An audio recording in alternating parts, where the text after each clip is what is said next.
گشتے زنا حسن یوسف پر کٹی مصر میں گشتے زنا سر کٹاتے ہیں تیرے نام پہ مردان عرب جناب صدر محترم اساتذہ کرام اور میرے عزیز ساتھیوں السلام علیکم. آج مجھے جس موضوع پر نقل کرنے کا موقع ملا ہے اس کا عنوان ہے سیرت النبی صلی اللہ علیہ وآلہ وسلم. حاضرین محترم، میرے جیسا کم علم اور کم فہم طالب علم بلا عظیم ہستی کی شان کے بارے میں کیا گفتگو کر سکتا ہے کہ جس کی عظمت خالق کائنات کی زبان و قدرت سے یوں ادا ہوئی ورفعنا لک ذکرک. اسی مقام پر فرمایا انا اعطیناک الکوثر، تو کہیں یا ایھا المزمل اور یا ایھا المدثر کیا کر خطاب فرمایا.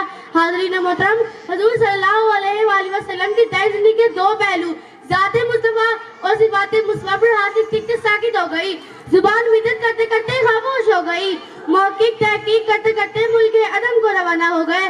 مفسر تفسیر کرتے کرتے موت کی آغوش میں چلے گئے، مگر ذات مصطفیٰ اور صفات مصطفیٰ کا ایک باب بھی مکمل نہ ہوا.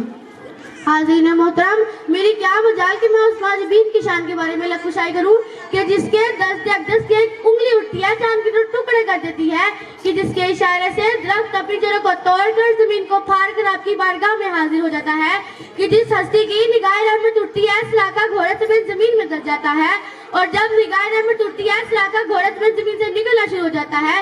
جس پیغمبر نور پر طائف کی بستی میں ظلم کے پہاڑ توڑے گئے مگر زبان مقدس سے بددعا تک نہیں نکلی بلکہ دعا مانگی الہی قوم کو چشمے بصیرت دے. دعا مانگی الہی قوم کو چشمے بصیرت دے، بے خبر ہے بیچارے تو ان کو نور ہدایت دے. حاضرین محترم، حضور صلی اللہ علیہ وآلہ وسلم کی تیز زندگی کا یہ عالم تھا کہ آپ نے ایک تھپڑ مرنے بغیر حضرت عبداللہ بن عباس جیسے مفسر قرآن تیار کروائے کہ جن کی تفسیر قرآن سے دنیا قیامت تک استفادہ کرتی رہے گی، اور بحیثیت جرنیل ایسے سپہ سالار پیدا فرمائے کہ زمانہ انہیں خالدین ولید کے نام سے جانتا ہے.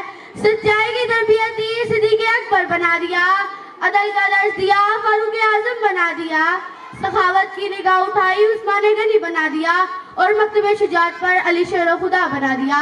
آخر پر حضور صلی اللہ علیہ وسلم کی تعلیمات اور سیرت کی روشنی میں حاضرین کو ایک پیغام دے کے جا چاہوں گی کہ محبت کی نظر اہل وفا کی شان پیدا کر، کہ محبت کی نظر اہل وفا کی شان پیدا کر، بلندی اور پستی کی ذرا پہچان پیدا کر.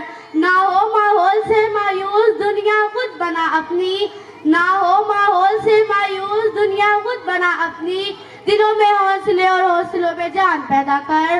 تجھے تیری گزشتہ سر بلندی پھر سے حاصل ہو، تجھے تیری گزشتہ سر بلندی پھر سے حاصل ہو. وہ حکمت، وہ ہنر، وہ حوصلہ پیدا کر. اور ضرورت ہے کہ ماضی کی طرح روشن ہو مستقبل، اور ضرورت ہے ماضی کی طرح روشن ہو مستقبل. کوئی خالد، کوئی بزرگ، کوئی سلیمان پیدا کر. شکریہ.